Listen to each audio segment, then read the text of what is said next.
For most of her adult life, Janet Jackson has been one of the most private women in pop music, despite being one of the most famous. She has sold over 100 million records. She has won 6 Grammys. She has been a global icon since she was a teenager. She is the youngest sister of Michael Jackson, the most famous man in popular music history. And in the middle of all that visibility, all that fame, all that scrutiny, Janet has lived 3 secret marriages, raised 1 child whose existence she hid for years according to persistent family rumors, married a Qatari billionaire who allegedly controlled her every move, and survived the most public wardrobe malfunction in television history that nearly destroyed her career. The story of Janet Jackson is the story of a Black woman who has spent her entire life trying to find a private identity in the most public family in entertainment history. The marriages, the rumors, the controlling husband, the son she had at 50 years old, the slow rebuild after Super Bowl 38, all of it adds up to a portrait of one of the most resilient and least understood women in modern celebrity history. This is the truth about Janet Jackson. The marriage to James DeBarge that her family annulled. The persistent rumor that she had a daughter who was raised as her sister's child. The 9-year hidden marriage to René Elizondo. The 5-year prison sentence with Wissam Al Mana that ended exactly the way her brother predicted it would.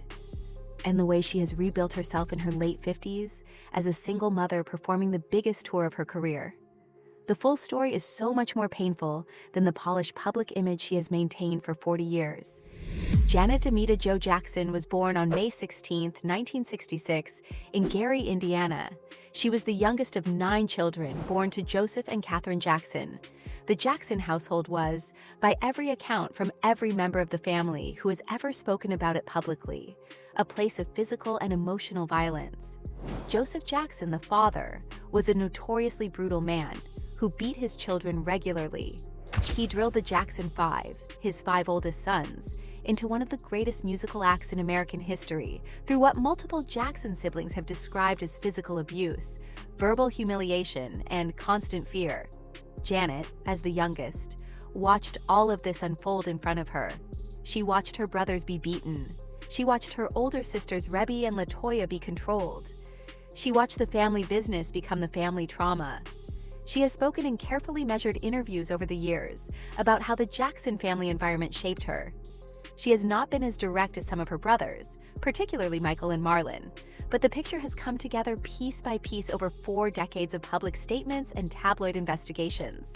The Jackson household was a brutal place to grow up, and Janet was the smallest one in it. That's my part. And the beat goes on, the beat goes on, and the beat goes on, and the beat goes on. By the time Janet was 7 years old, she was already performing professionally. It's a sweet trip to the candy shop where bonbons play. She made her television debut on the Jacksons variety show in 1976 when she was 10. I don't know his name, but he's tall, skinny, and beautiful. She was cast as Penny on the sitcom Good Times in 1977. She was on Different Strokes in 1981. She was on Fame in 1984. By the time she was a teenager, she was a working actress with her own career separate from the Jackson 5. And in 1984, when she was 18 years old, she did something that nobody in her family saw coming. She secretly married a man named James DeBarge. James DeBarge was a member of the R&B group DeBarge, which had hits like All This Love, Rhythm of the Night, and I Like It. The DeBarge family, like the Jackson family, was a musical family from Detroit with multiple siblings working together as performers. The DeBarges were also, like the Jacksons, a family with deeply troubled internal dynamics, including allegations of physical and sexual abuse within the family that would not become public until much later. James and Janet had met as teenagers and started dating quietly. James was struggling with cocaine addiction by the time they got involved. The relationship was, by every account from people who knew them, intense and chaotic. And on September 7, 1984, when Janet was 18 and James was 21, they got married in a small ceremony in Grand Rapids, Michigan, without telling either of their families. The Jackson family was furious. The Jo Jackson family in particular did not approve of the marriage. By Janet's later accounts and by accounts from people who worked with the family, Jo Jackson immediately began the process of getting the marriage annulled. The marriage lasted less than a year. It was officially annulled in November 1985. Janet has spoken in some interviews about the marriage and has said she was young, in love, and not equipped to handle James's drug addiction. She has said the family pressure was intense. She has said the marriage ended because James's struggles were beyond what she could help him with.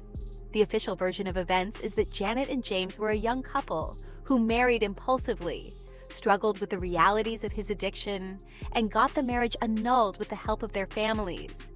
And then there is the rumor that has followed Janet for almost 40 years. The rumor is that Janet was pregnant during the marriage to James DeBarge. The rumor is that she had the baby in early to mid-1985. The rumor is that the baby, a girl, was given to Janet's older sister Brandi Jackson to raise as her own. The girl, who would become known publicly as Brandi Jackson, born in 1982 according to her official records, has been the subject of these persistent rumors for decades. The Jackson family has officially denied them every time they have come up. Janet herself has denied them. Brandi has denied them. James DeBarge himself, however, in interviews over the years, has at moments suggested that the rumors might have some truth to them. He has said in interviews that he believes he has a daughter with Janet who is hidden from him. He has said in moments of vulnerability and struggle that he has been searching for that daughter. The family has dismissed his claims as the ramblings of a man with severe addiction issues, whose memory and judgment cannot be trusted. The truth, like so many of the truths about the Jackson family, has never been definitively established publicly. What is clear is that the rumor has lasted for 40 years. It has come back over and over again with each new generation of Jackson family stories, and neither Janet nor anyone in her inner circle has ever provided documentation that would settle it once and for all. Whether Brandi Jackson is Janet's daughter, whether she is Brandi's daughter, or whether the truth is something else entirely, only the women in that family really know. And they have chosen, for whatever reason, to maintain the official story. After the annulment of the DeBarge marriage, Janet's career took off in a way nobody had expected. In 1986, she released the album Control.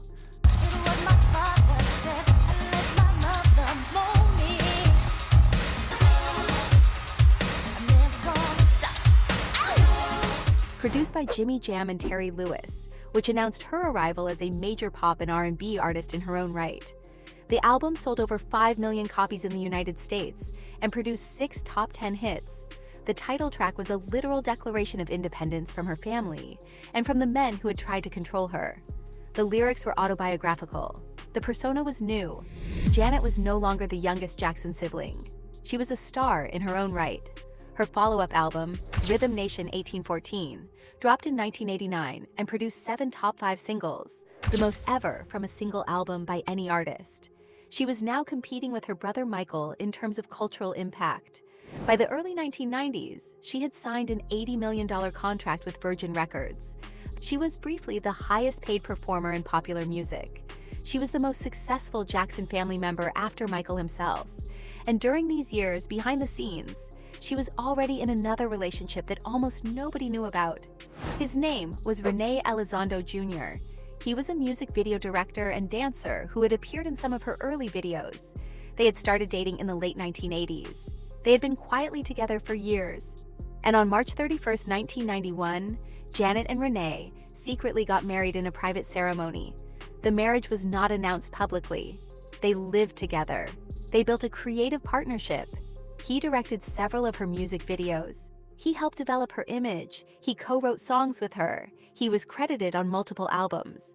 But for 9 years, the world did not know they were married. Janet maintained the public image of being single. She gave interviews in which she did not mention a husband. She showed up to events alone. The hidden marriage to René Elizondo was kept secret for almost a decade.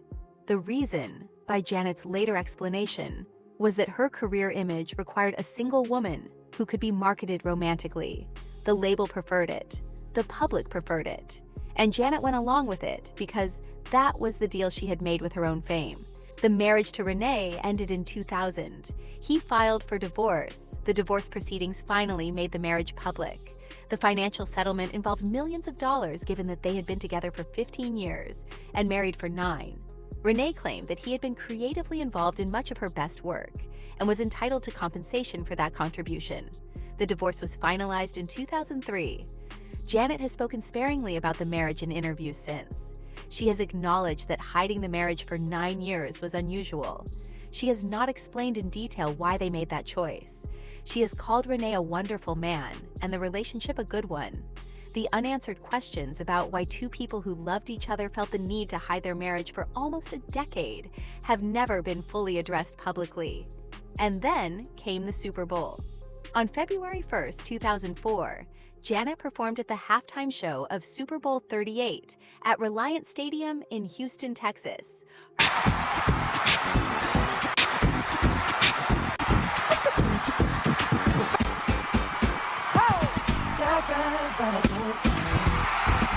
Her co-star for the performance was Justin Timberlake. The two of them performed Justin's song, Rock Your Body. At the climactic moment of the song, when Justin sang the lyric about having Janet naked by the end of this song, he reached over and pulled at her costume. Her right breast was exposed for 9/16 of a second on live television in front of over 140 million viewers. The incident was an instant cultural earthquake. The phrase wardrobe malfunction was coined for it. The FCC was flooded with complaints. CBS was fined. The entire incident was investigated by federal authorities. The Recording Academy disinvited Janet from the upcoming Grammy Awards. Justin Timberlake was barely affected. He attended the Grammys 5 days later. He apologized briefly. He kept performing. His career continued without consequence. Janet, on the other hand, was systematically blacklisted across the entertainment industry. Her music videos were pulled from MTV and VH1. Her music was dropped from radio playlists. Her upcoming album, which had been scheduled for release in March 2004, was effectively dead on arrival because no major outlet would promote it. The double standard was extraordinary. The man who had pulled at her costume walked away with no consequences. The woman whose body had been exposed by him was punished for years. Janet has spoken in recent interviews, and in her 2022 documentary, Janet About the Lasting Damage of Super Bowl 38. She has described how she was treated by the industry afterward. She has described the depression she fell into. She has described how she felt scapegoated for an incident that was not entirely her doing. Justin Timberlake himself, who has built one of the most successful pop careers of the 2000s and 2010s, has been forced over the years to apologize publicly for his role in the incident, particularly after the 2021 documentary Framing Britney Spears reignited public conversations about how the media and the entertainment industry have treated women. He apologized to Janet specifically in 2021. The apology came 17 years after the incident. It came after years of public pressure. It came after Janet had spent almost 2 decades dealing with the consequences, while Justin had been celebrated. The damage to Janet's career was real and lasting.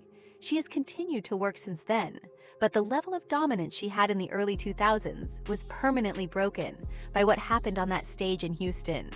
In 2010, while attending a hotel opening in Dubai, Janet met a Qatari billionaire businessman named Wissam Al Mana.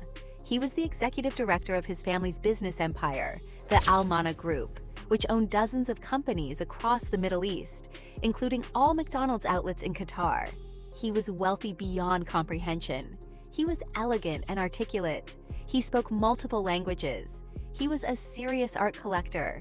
He was, by every visible measure, exactly the kind of stable, accomplished, impressive partner that Janet might have been ready for after the disaster of her divorce from René and the lingering damage of Super Bowl 38. They started dating quickly. The relationship moved fast. Wissam confirmed publicly in late 2010 that Janet was his girlfriend. They got engaged in 2011. They got married in a private ceremony in 2012. The wedding was, like the marriage to René, kept private. Janet did not announce the marriage publicly until 2013, almost a year after it had taken place. She converted to Islam to marry him. She started dressing more modestly. She began appearing in public covered up in ways she had never done before. She moved to London, where Wissam was based. She slowed down her career. By 2015, she was effectively retired from the music industry. She was Janet Jackson Al Mana, the wife of a Qatari billionaire, living a private life in Mayfair. On January 3, 2017, Janet gave birth to her first child, a son named Eissa Al Mana. Janet was 50 years old. The pregnancy and birth were medical miracles. The baby was healthy. The new parents looked, in the public photos that emerged, blissful. And 3 months later, in April 2017, Janet announced she was separating from Wissam. The marriage was over. She was leaving him. She was taking the baby. The announcement came so fast after the birth that it shocked everyone. By the time the divorce details started to leak, the picture became clearer. The marriage had been, by accounts from multiple sources including Janet's brother Brandi Jackson, abusive, verbal abuse, control. What Brandi Jackson described publicly as her being made to feel like a prisoner in her own home. The Qatari billionaire, who had seemed so impressive in 2010, had turned out to be, by Janet's own account in her later 2022 documentary, controlling and emotionally abusive. The conversion to Islam had not just been a religious choice, but had been part of a broader pattern of Wissam controlling her appearance, her career, her social interactions. The slowing down of her career had not been her decision, but had been a function of his preferences. The woman who had spent her entire adult life fighting for control of her own identity, the woman who had named her breakthrough album Control specifically to declare her independence, had ended up married to a man who was systematically taking it all away. By the time their son was born, she had had enough. She left. The divorce was finalized in 2017. The custody battle has dragged on for years. The custody battle between Janet and Wissam over Eissa has been one of the most contentious and least publicly visible custody disputes in celebrity history. Both parents have been determined to win full custody. Both have refused to compromise. The legal proceedings have been handled in multiple jurisdictions, including the United Kingdom, the United States, and reportedly Qatar. The parents have fundamentally different visions for how Eissa should be raised. Janet wants a Western-style upbringing. Wissam wants Eissa to be raised within the traditions of his Qatari Muslim family. The religious and cultural differences that had been smoothed over during the marriage have become, post-divorce, an irresolvable conflict over how to parent their son. Eissa is now 8 years old. He spends time with both parents. He travels between London and Janet's various homes. He is being raised in a complicated bicultural way that nobody on either side really wanted. The custody arrangement has reportedly required the presence of caretakers during Wissam's visitation, which has been a continuing point of conflict between the parents. The full details have been kept out of the public eye, but the broad shape of the dispute has been clear from the few interviews and statements that have made their way into the press. In June 2018, when Eissa was about 1.5 years old, Janet called the police to do a welfare check on her son, while he was with Wissam at the Nobu Hotel in California. Police arrived. They found nothing wrong. The Los Angeles County Sheriff officials publicly questioned why Janet had called them. The incident became a tabloid story. Wissam was furious. The legal proceedings continued. Whatever Janet had been told that made her call the police that night, she has never explained publicly. Whatever Wissam had been doing that prompted the nanny to contact Janet, he has never explained either. The custody arrangements have been a sustained source of legal activity since. In recent years, Janet has rebuilt her career and her sense of self. She has been touring extensively. Her 2023 and 2024 Together Again tour, which she did to celebrate the 30th anniversary of her album Janet, became one of the most successful tours of her entire career. She has been performing at sold-out arenas across North America and Europe. She has been making more public appearances. She has been talking more openly in interviews about her experiences. The 2022 Lifetime documentary, Janet, executive produced by Janet herself, gave her the opportunity to address her marriages, the wardrobe malfunction, the Jackson family dynamics, and her motherhood in her own voice for the first time in detail. The documentary was a critical and commercial success. It introduced Janet to a new generation of fans who had not been alive during her commercial peak. It also reminded older fans of just how groundbreaking she had been at her best. Janet Jackson has continued to perform throughout her late 50s. She has sold over 100 million records worldwide. She has won 6 Grammys. Her catalog includes What Have You Done For Me Lately, Nasty, Control, Rhythm Nation, Together Again, and All For You, all songs that became permanent parts of pop and R&B history. Her commercial peak was in the late 1980s and early 1990s, but she has continued to release new music sporadically over the decades. She is still performing the songs that made her famous to sold-out audiences in 2025. The Jackson family continues to be the most public and tragic family in American entertainment history. Michael Jackson died in June 2009, at the age of 50 under circumstances that are still being litigated. Joe Jackson died in 2018. Catherine Jackson is still alive in her 90s and remains the matriarch of one of the most complicated dynasties in show business. Janet's siblings have had their own struggles. LaToya has been through her own controlling marriage and very public family disputes. Rebby has stayed mostly private. Jermaine, Marlon, Tito, and Randy have all had their own marriages and divorces and family chaos. Brandi Jackson, the young woman who has been at the center of the rumor about Janet's hidden daughter for 40 years, is now in her early 40s and has lived a mostly private life. Whatever the truth of her parentage, she has not become a public figure. The rumor will probably never be definitively settled. The family has held onto the secret, if it is a secret, with the same discipline that they have held onto all their other secrets. James DeBarge is still alive, but has had a difficult life since the annulled marriage. His addiction has remained a problem. He has had multiple legal issues over the years. He has given interviews that have alternated between insisting he had a daughter with Janet and acknowledging that his memories of those years are unreliable. He lives mostly out of the public eye. Brandi DeBarge, James's sister, wrote a memoir in 2009 that included disturbing allegations of sexual abuse within the DeBarge family by their own father, mirroring some of the dynamics that the Jackson family has dealt with publicly. Janet is 59 years old. She has Eissa. She has her tour. She has her catalog. She continues to perform. Her 2023 and 2024 Together Again tour was one of the most successful of her career. She has continued to do occasional interviews and documentary appearances. As of late 2025, she has not announced any plans to release a new studio album. She has not announced any new long-term relationships since her divorce from Wissam. She continues to live primarily in London, where she moved with Wissam during the marriage and has remained since the divorce. Do you believe the rumor that Janet Jackson had a hidden daughter with James DeBarge, who was raised by her sister Rebby? Or do you think the family's official denial is the truth? And do you think Justin Timberlake's apology in 2021 was enough to make up for the damage Janet's career suffered after Super Bowl 38? Or has the entertainment industry never really held him accountable for what happened that night? Let us know your thoughts and opinions down below in the comments, and stay tuned for more true celebrity stories.